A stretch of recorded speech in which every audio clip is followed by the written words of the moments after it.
सभी को सलाम, आदाब, नमस्ते, सत श्री अकाल। मैं आपका अपना सैम भाई फ्यूचर स्टडी यूट्यूब पे आपका स्वागत करता हूँ।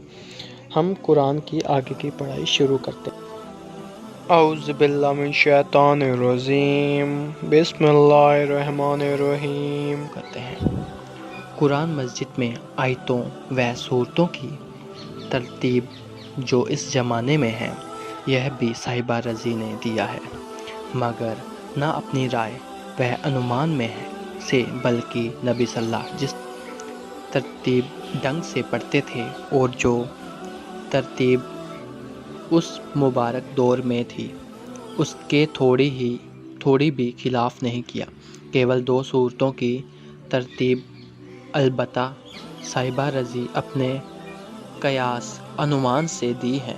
सूर बरात और अनफाल, तो यह भी निश्चय भी लोहे महफूज के खिलाफ ना होगी, जिसका महफाज इस कदर कादिर वह कभी शक्तिशाली हो, उसमें उसकी तरतीब भी इच्छा के खिलाफ नहीं हो सकती।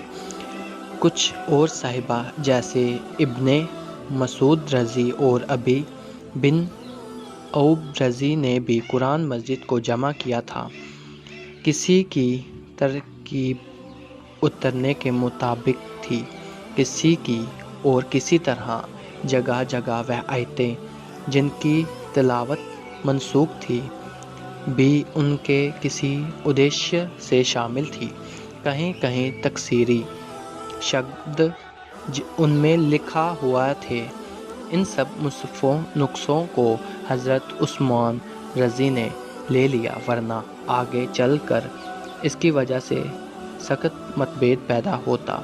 इसके अलावा यह सहमति शक्ति जो इस मुसहफ़ के जमा करने में थी, इन मुसहफ़ों में कहा, वह केवल एक ही व्यक्ति की मेहनत का नतीजा था।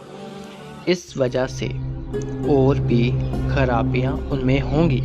साहिबा रज़ी के ज़माने में कुरान मस्जिद में सूरतों को नाम, पारों के निशान आदि कुछ न थे, बल्कि अक्षरों पर बिंदु नुक्ते भी न दिया करते थे।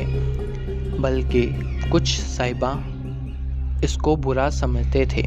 वह चाहते थे कि मुसहफ़ में सिवाय कुरान के और कोई चीज़ ना लिखी जाए। अब्दुल मलिक के ज़माने में अब्दुल अस्वद या हज़रत हसन बसरी ने उसमें नुक्ते बनाए और सूर और पारों के नाम भी लिख दिए गए। उल्मा इन सब चीज़ों के कारणों जवाज़ पर सहमत हैं, इसलिए कि यह ऐसी कोई चीज़ नहीं है जिनके कुरान होने का संदेह हो, और मना उन चीज़ों का लिखना है जिनका कुरान होने का शक संदेह पड़े। आमीन।